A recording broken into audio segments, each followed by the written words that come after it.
it's Dr. Amy, time for another Tuesday tip. So, last week we talked about just xenoestrogens in general. This week I want to talk about BPA specifically because all over the market you see plastic water bottles that say BPA free. Yay! Like, we fixed the problem.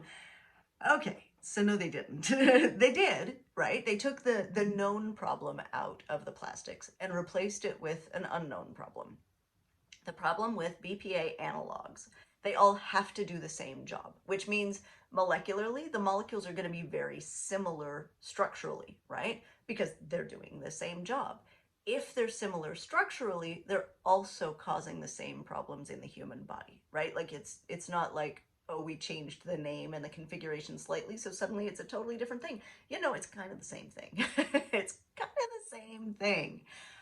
So BPA free means they've replaced it with something like BPC, which is structurally very similar and probably causes the same problems in the human body. So, and this isn't like, it's not like they're false advertising. It is BPA free.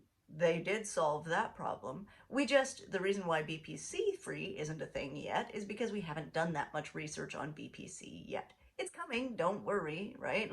Like, we'll see it, but safest bet, get away from the plastic, right? If you're looking at storage containers, food storage, there's glass food storage, there's metal food storage.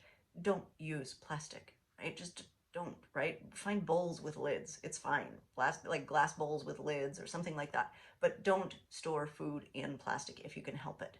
Now, that's easier said than done because like even food in cans, prepackaged in cans, the inside of the can is sprayed with plastic. So like it's not metal that it's coming in contact with, it's plastic. Because we live in a very plastic world. Water bottles. So if you have a reusable water bottle, get a stainless steel one or a glass one. Glass is kind of heavy to carry around. I did that for ages.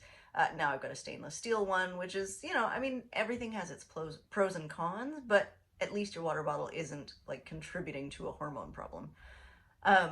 In terms of reusable water bottles, like, or disposable water bottles, yeah, don't do that, right? Like, carry a refillable one. Carry a refillable one where you can control what your body is actually taking in, because there's measurable amounts of plastic in water that comes from plastic bottles. So you don't want to ingest that. Like, just don't.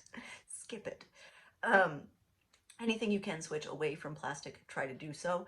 I have like, you know, wax food wraps, right? So that are made from beeswax and that sort of thing. They're good. They have their problems. I'm not gonna lie, right? It's not nearly as easy as using saran wrap or, you know, plastic wrap or cling wrap or whatever, but at least it's not plastic. So that's something.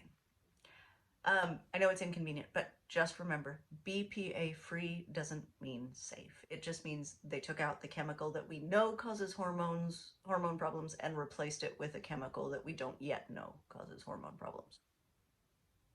Okay, Tuesday tip. Bye, guys.